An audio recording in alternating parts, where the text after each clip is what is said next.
Mudar os métodos se os resultados forem pequenos. Durante o primeiro século da era cristã, Corinto foi uma das principais cidades, não somente da Grécia, mas do mundo. Gregos, judeus e romanos, juntamente com viajantes de todas as terras, aglomeravam nas suas ruas, intensamente entregue às atividades e aos prazeres. Grande centro comercial situado com fácil acesso a todas as partes do Império Romano, era um importante lugar para o estabelecimento de monumentos para Deus e sua verdade. Entre os judeus que haviam fixado residência em Corinto, achavam-se Áquila e Priscila, que se distinguiram posteriormente como zelosos obreiros de Cristo, vindo a conhecer o caráter dessas pessoas. Paulo ficou com eles. Logo, no princípio do seu trabalho, nesse ponto de sua viagem, Paulo viu de todos os lados sérios obstáculos ao progresso de sua obra. A cidade estava quase inteiramente entregue à idolatria. Vênus era a deidade favorita, e com a adoração de Vênus estavam relacionados muitos ritos e cerimônias degradantes. Os coríntios tinham se tornado notáveis mesmo entre os pagãos por sua grosseira imoralidade. Parecia que sua preocupação ou cuidado não ia além dos prazeres e passatempos do momento. Em sua pregação do Evangelho em Corinto, o apóstolo seguiu um sistema diferente do que assinalara em seu trabalho em Atenas.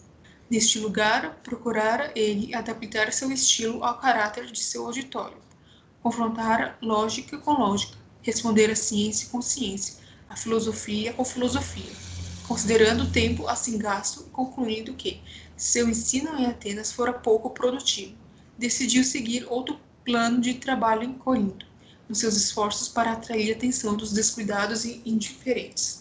Decidira evitar discussões e argumentos elaborados, e nada se propor a saber entre os coríntios, senão a Jesus Cristo e este crucificado. Estava disposto a pregar-lhes não com palavras persuasivas de sabedoria humana, mas em demonstração de espírito e de poder. Jesus, a quem Paulo estava prestes a apresentar perante os gregos em Corinto como Cristo, era um judeu de origem humilde, criado em uma cidade conhecida por sua perversidade. Havia sido rejeitado por sua nação, sendo afinal crucificado como um malfeitor. Os gregos acreditavam na necessidade do reerguimento da raça humana, mas consideravam o estudo da filosofia e da ciência como o único meio de atingir a verdadeira elevação e honra. Poderia Paulo levá-los a crer que a fé no poder desse obscuro judeu elevado e enobreceria cada faculdade do ser? Para o entendimento de multidões que vivem no presente, a cruz do Calvário está cercada de sagradas recordações. Santas associações estão relacionadas com as cenas da crucifixão. Mas nos dias de Paulo, a cruz era olhada com sentimentos de repulsa e horror. Exaltar como Salvador da humanidade aquele que havia encontrado a morte sobre a cruz poderia naturalmente despertar o ridículo e a oposição. Paulo bem sabia como sua mensagem seria considerada tanto pelos judeus como pelos gregos de Corinto. Nós pregamos a Cristo crucificado, admitiu ele, que é escândalo para os judeus e loucura para os gregos. Entre seus ouvintes, judeus, havia muitos que ficariam irados com a mensagem que ele estava para proclamar. Na avaliação dos gregos, suas palavras seriam absurda loucura. Ele seria considerado como um débil mental ao tentar mostrar como a cruz poderia ter qualquer relação com o reerguimento da raça ou a salvação da humanidade. O humano deve se esconder por trás do divino. Os esforços do apóstolo Paulo não estavam restringidos à pregação pública. Muitos haviam que não poderiam ser alcançados desta maneira. Ele gastou muito tempo no trabalho de casa em casa, prevalecendo-se assim das relações familiares do círculo doméstico. Visitava os enfermos e tristes, confortava os aflitos, animava os oprimidos.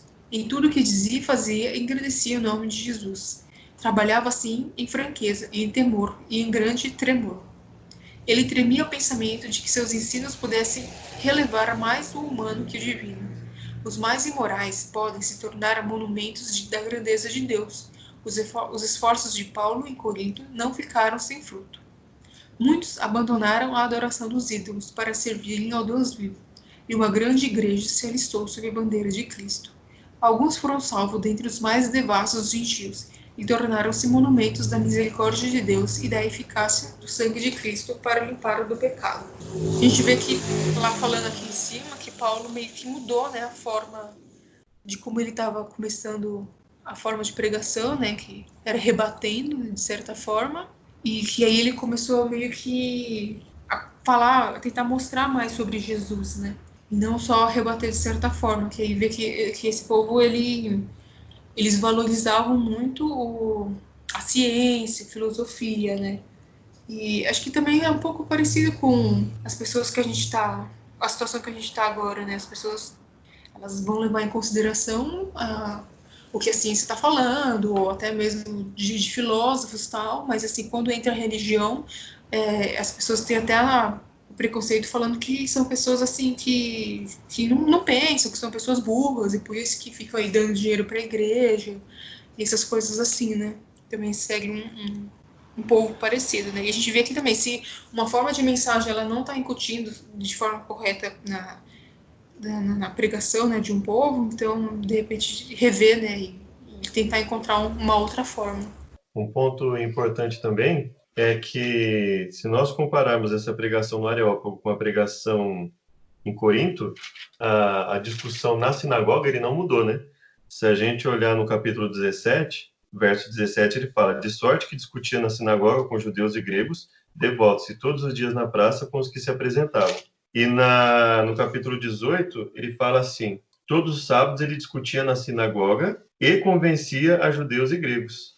E no verso 5, quando Silas e Timóteo desceram da Macedônia, capítulo 18, né? Paulo dedicou-se exclusivamente à pregação, testificando aos judeus que Jesus era o Cristo. Então, no verso 4 e no verso 5, ainda que ele testificasse que Jesus era o Cristo, a Bíblia fala que ele contendeu com eles, né? Ele discutiu com eles na sinagoga e convenceu judeus e gregos.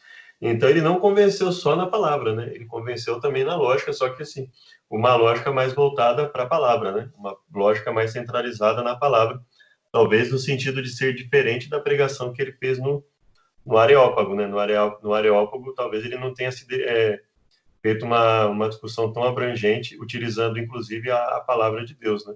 E agora, uma coisa que ele não mudou foi a discussão com judeus e gregos, né? Para convencer que Jesus era o Cristo, né? E tendo uma discussão, obviamente, ele usou lógica, ele usou de uma retórica, mas não de uma retórica humana, né? Ele usou de uma retórica tendo em mente, mostrando ali que os escritos que ele acreditava como inspirados, que é o que nós acreditamos, que eram as escrituras hebraicas, né, tinham ali algo a ensinar que poderia mudar a vida deles e que os outros livros não podiam apresentar, inclusive Jesus crucificado, né, e ressurreto.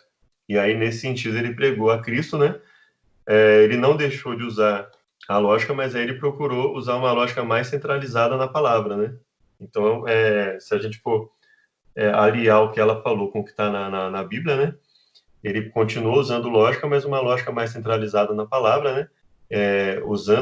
Discutindo, analisando o argumento que era apresentado contrário, né? Inclusive dos gregos e dos judeus, e contrapondo esses argumentos, mas ali tendo como, provavelmente centralizando mais a palavra, né? Porque aí realmente ele fala, né? Testificando aos judeus que Jesus era o Cristo. Então, ele discutiu, ele pregou também, testificando que Jesus era o Cristo, mas ele não deixou de argumentar com eles, mas aí provavelmente teria sido uma mudança aqui na forma de expor a argumentação, né, centralizando na palavra, mas ele não deixou de conversar com eles a esse respeito, né?